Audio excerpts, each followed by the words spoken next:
Presiden Joko Widodo, yang akrab disapa Jokowi, mengunjungi latihan Timnas Indonesia U20 di Stadion Utama Gelora Bung Karno SUGBK, Senayan, Jakarta, Sabtu tanggal 1 April tahun 2023, sore WIB.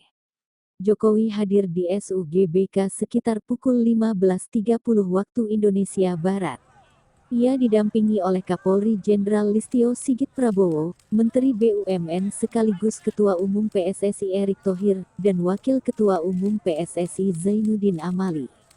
Kedatangan Jokowi secara khusus untuk memberikan semangat kepada pemain-pemain Timnas Indonesia U20 yang gagal tampil di Piala Dunia U20 2023 menyusul dicabutnya status tuan rumah.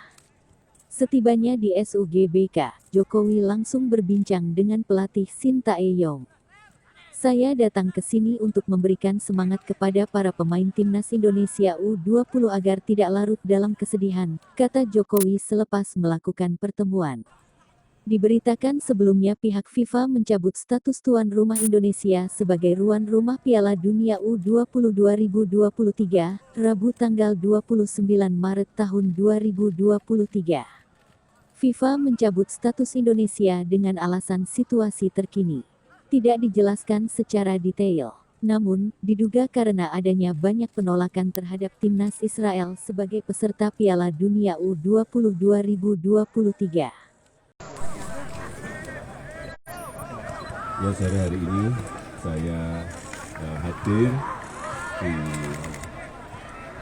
Gelora Bung Karno untuk memberikan semangat kepada tim U20 untuk agar mereka tidak larut terus dalam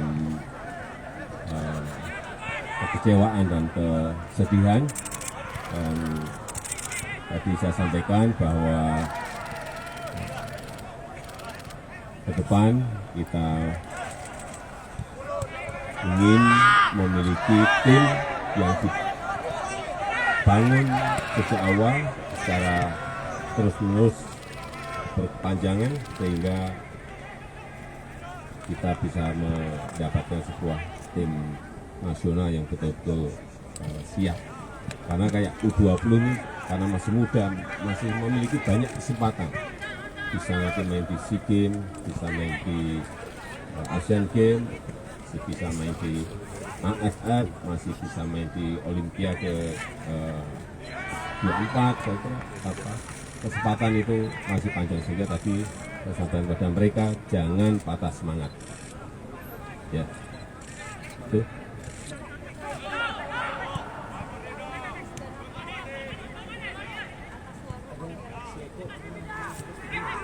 Kemarin saya menerima surat dari Presiden FIFA Gianni Infantino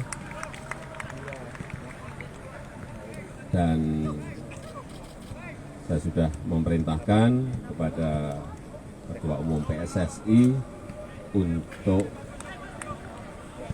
menyiapkan blueprint, menyiapkan peta jalan transformasi sepak bola Indonesia untuk segera disampaikan kepada FIFA dan juga untuk berkomunikasi terus dengan FIFA, baik dengan Presiden FIFA maupun dengan Konsel.